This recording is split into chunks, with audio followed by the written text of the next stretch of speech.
Bonjour les Verseaux et bienvenue sur votre escale Astro Tarot, guidance de vos énergies pour la lunaison du 10 juin au 10 juillet 2021.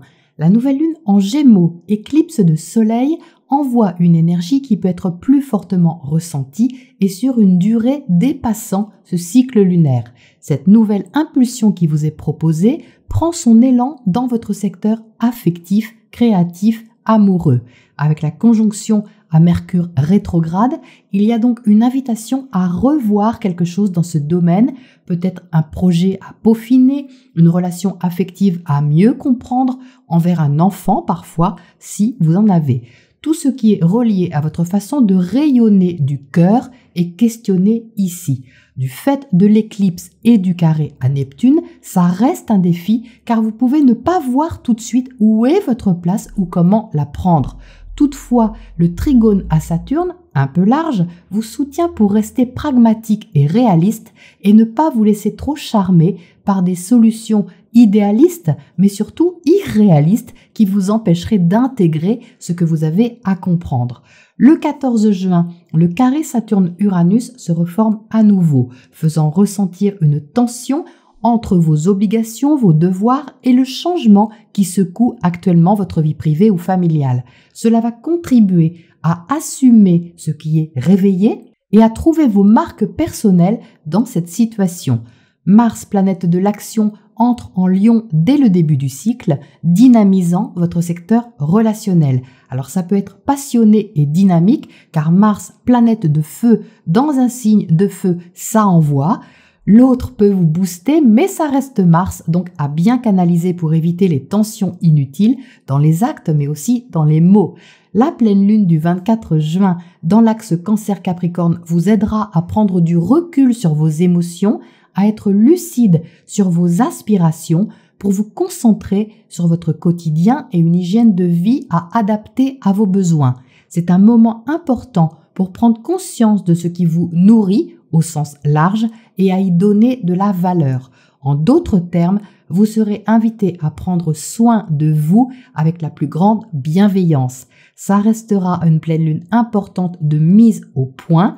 Mercure sera à nouveau en marche directe, donc plus ouvert pour partager à nouveau des idées, mais toujours un peu étourdi par son carré à Neptune qui n'est pas terminé. Donc continuez à faire attention à ce que vous dites et à ce qu'on vous dit, ça peut rester encore un peu ambigu. Vénus, planète de l'amour, des sentiments et des valeurs, formera un trigone à Neptune et une opposition à Pluton. Sur cette pleine lune, elle apportera donc soutien et douceur dans votre routine quotidienne. Ça peut être la décision de vous investir concrètement vers une nouvelle habitude saine, par exemple, ou vous proposer un baume apaisant sur une souffrance physique ou morale. Elle va ensuite entrer à son tour en Lion le 27 juin dans votre secteur opposé. Voilà une position agréable pour vous au niveau relationnel, amoureux, mais aussi contractuel. Les échanges incitent à l'harmonie dans cette position, à l'affirmation des sentiments et de la valeur que vous accordez à quelqu'un. La première semaine de juillet sera chargée en énergie. Entre le 1er et le 4, Mars formera une opposition à Saturne, actuellement dans votre signe, et un carré à Uranus. On vous pousse à sortir, à vous amuser, et vous avez des obligations qui vous limitent. Un équilibre sera à trouver ou un choix à faire, mais au niveau symbolique, il s'agit de regarder ce que vous vous autorisez ou pas vis-à-vis de l'autre. Autorisé à dire, à faire, à créer, à partager. Vénus va ensuite suivre le même trajet les 7 et 8 juillet, posant la question des sentiments dans tout ça, ou encore du coût que cela engendre. L'invitation est sûrement passionnante, mais est-ce que vous êtes sur la même longueur d'onde que l'autre ou les autres? Vous pourriez ressentir comme un petit décalage accentué par le dernier carré Mercure-Neptune le 6 juillet. Restez ouverts les Verseaux, mais pas dupes, surtout qu'avec Saturne au-dessus de la tête, le sens des responsabilités est plus fort. Donc vous aurez peut-être envie de faire quelque chose, mais de le faire bien et dans les règles de l'art et de façon avisée. Ce sera l'ambiance proposée en tout cas. Voilà les Verseaux pour votre météo astro et on passe au tirage pour les précisions. Alors les Verseaux, voici votre tirage. Donc ça parle de quoi? Ça parle de guérison, ça parle de détachement à avoir sur vos inquiétudes et sur ce qui vous pose question. Vous entrez dans le tirage avec le 3 d'épée, donc ça c'est pas une carte très sympa, on va pas se mentir. Le 3 d'épée, c'est la carte de la souffrance. Alors ça peut être une souffrance physique, ça peut être une souffrance morale. C'est quelque chose qui est là depuis un certain temps, qui est ancré, qui n'est pas forcément nouveau sur ce cycle lunaire, mais qui est ravivé, on va dire, d'une façon ou d'une autre, pour que vous puissiez transmuter cette blessure, cette souffrance et apprendre à la guérir. On a l'ermite juste à côté de cette carte, et l'ermite, justement, c'est ce Mercure rétrograde, c'est-à-dire c'est une réflexion, c'est un cheminement intérieur qui vous éclaire d'une façon différente sur une thématique qui est importante pour vous. Et la thématique pour vous, les Verseaux, elle est reliée à votre cœur, puisque c'est dans votre maison 5.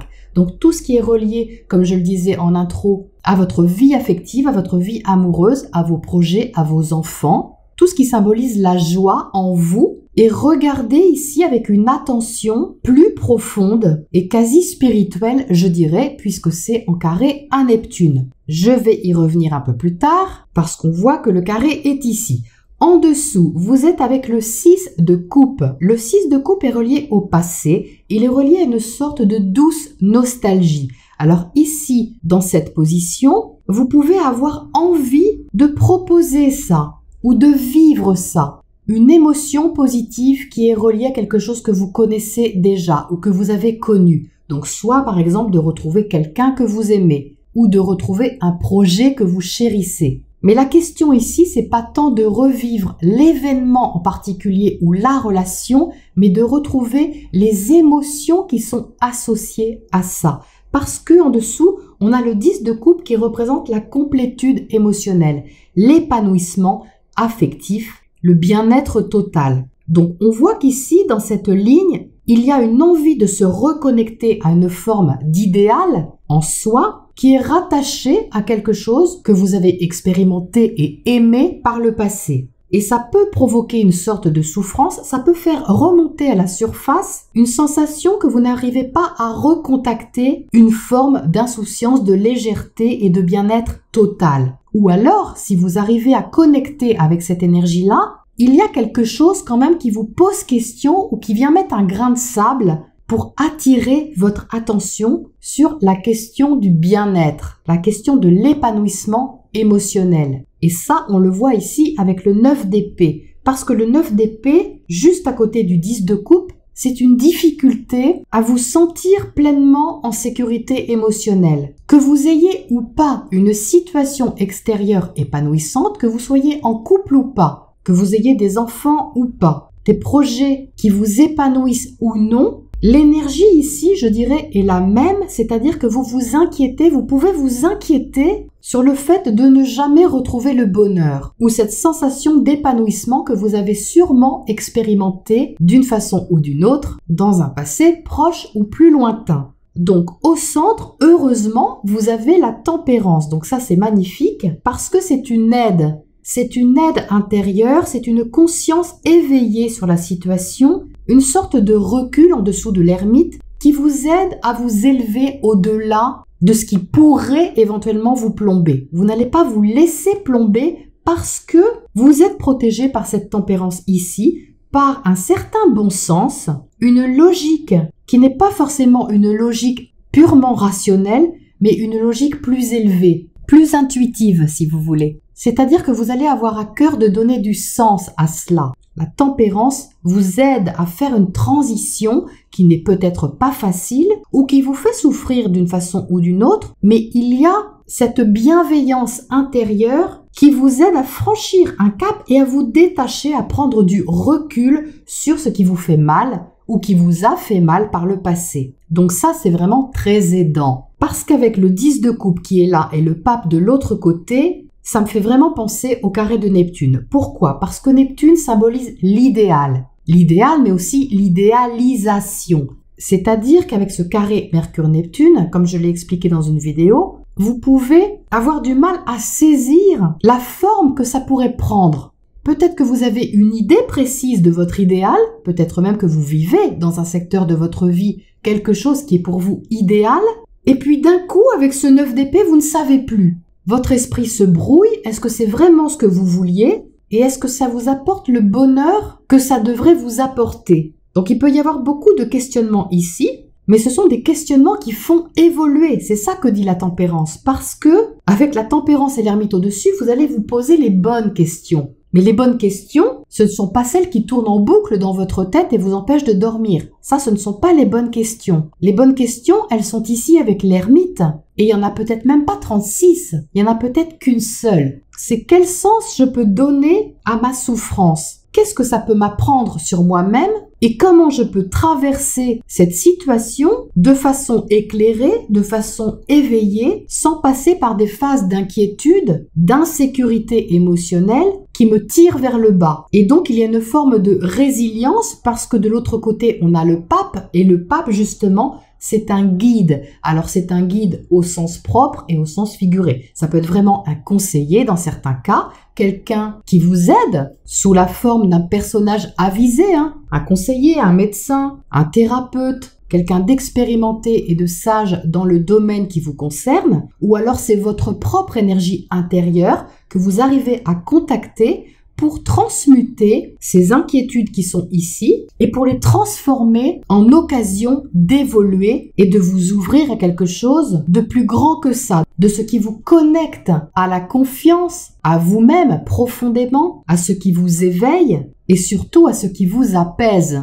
C'est surtout ça ici, quelle que soit la forme que ça prend, mais ça peut être tout à fait inspirant et très moteur pour vous. Donc il y a un recul à effectuer, les Verseaux. On le voit ici avec le 4 d'épée. Vous voyez que cette personne qui ne dort pas ici parce qu'elle a une épée au-dessus de la tête, enfin là on en a même plusieurs puisqu'elle en a 9, eh bien on a une sorte de zoom arrière, vous voyez, juste à côté, avec un repos beaucoup plus tranquille. Là il n'y a plus d'épée, elles sont en dessous et non au-dessus. Il y a un apaisement parce que tout simplement on peut se reposer. Donc la solution, elle est dans le calme, les Verseaux, elle est dans le repos, dans le recul et dans le fait de prendre soin de vous, comme je le disais à l'instant, quitte à reculer d'un pas pour voir les choses d'un peu plus loin. Vous savez, c'est comme quand on a le nez sur quelque chose, on ne voit pas parce qu'on est trop près. Alors on voit les détails, on les voit même en très gros, mais on ne voit pas ce qu'il y a autour. Et bien là, avec le 4 d'épée, le fait de prendre du recul, du repos,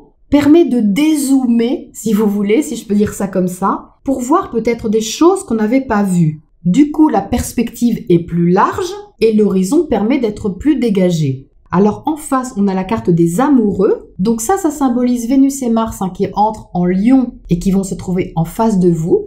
Ça peut apporter des décisions à prendre, des choix à faire avec l'autre ou vis-à-vis de l'autre et à vous positionner en conséquence. Donc c'est là que vous pouvez être un peu brouillé par ce qui s'est passé avant, des émotions que vous avez ressenties par le passé, et vous ajuster en conséquence pour vous adapter à ce qui est là maintenant. Donc il peut y avoir une sorte de vulnérabilité, une envie aussi que tout se passe bien, parce qu'avec le 10 de coupe et la tempérance au centre, il n'y a pas d'envie de conflit du tout. On a envie que ça se passe bien, quel que soit le projet, la relation, le contrat ou la situation qui vous concerne. C'est-à-dire que vous allez toucher en vous ce qui est vraiment important. Est-ce que c'est le fait de nourrir du souvenir ou une image d'un idéal, ou est-ce que c'est de gagner en lucidité, en réalisme et en sagesse? Et là, c'est le temps de l'intégration pour que vous puissiez maintenant faire vos choix en conséquence par rapport à ce qui a émergé.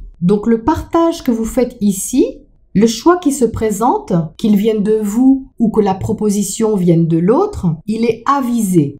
Il vous demande du recul, il vous demande de la sagesse, du discernement. C'est pas facile avec le carré Mercure-Neptune, je le répète, mais quand même, le chemin se profile vers la compréhension profonde de quelque chose et ça met en lumière votre capacité de passer d'un état à un autre. Alors, il ne faut pas oublier que la tempérance, c'est aussi la carte de la guérison. C'est vraiment une carte de bienveillance, de protection. Donc, vous avez des énergies qui vous aident, les Verseaux, à prendre vos décisions, à continuer votre chemin en prenant du recul sur ce qui vous inquiète ou sur ce qui vous a blessé. Alors, qu'est-ce qu'on a pour éclairer tout ça? On va tirer déjà une carte sur ce 9 d'épée en bas.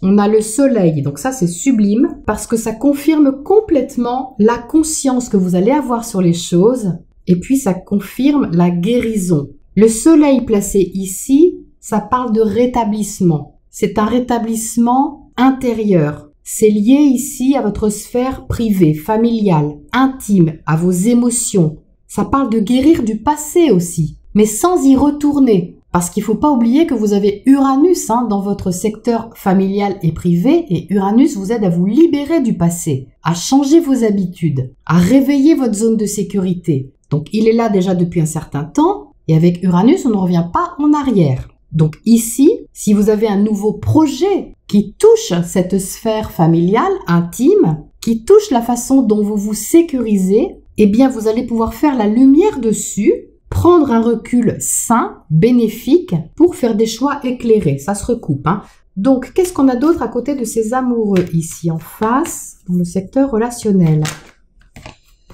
Alors, on a le fou, donc il y a un nouveau départ qui se profile. Peut-être que ça vous demande de prendre un risque, les Verseaux. Peut-être que vous ne savez pas du tout ce qui vous attend, que tout est à faire, tout est à créer, tout est à commencer. Le fou, c'est une nouvelle aventure. Mais ça reste symbolique, c'est un cheminement spirituel. Le fou, c'est une nouvelle route que vous ne connaissez pas, où vous avez symboliquement tout à découvrir sur vous-même. Donc même si vous le faites au travers d'une relation, d'une situation, d'un travail, d'un projet, ça parle de vous. Ça parle de comment vous vous positionnez, comment vous vous ouvrez au monde, comment vous vous ouvrez à l'autre, par rapport à ce que vous avez compris, guéri, intégré. Donc il y a beaucoup d'espoir dans ce tirage, l'espoir de vous reconnecter à une énergie nouvelle qui vous aide à évoluer. Alors qu'est-ce qu'on a comme oracle conseil pour terminer là-dessus? Alors on a pourquoi? Oui, ça rejoint un petit peu le 9 d'épée qui est là, qui au départ peut provoquer beaucoup de questionnements, beaucoup d'incompréhension et de réflexion insistante. Mais ici, c'est la carte conseil, la carte du pourquoi, c'est la carte du sens. Ça rejoint Tempérance au centre, c'est-à-dire que tout a une raison d'être. Et si vous traversez ici quelque chose de houleux, il y a une raison à cela, que peut-être vous n'allez pas saisir au début de la lunaison, mais que vous allez comprendre à la fin de la rétrogradation de Mercure et du carré qu'il forme à Neptune. C'est en tout cas l'invitation ici avec l'ermite. Parce que le recul que vous aurez pris sur la situation va vous donner justement les réponses aux questions que vous vous posiez ou au sens qu'avait une souffrance, une blessure, une peine. Et c'est ça qui peut vous permettre de vous lancer à nouveau ou tout au moins d'avoir cette attitude intérieure de vous éveiller à nouveau. Voilà les Verseaux pour ce cycle lunaire et je vous retrouve bientôt pour la prochaine escale.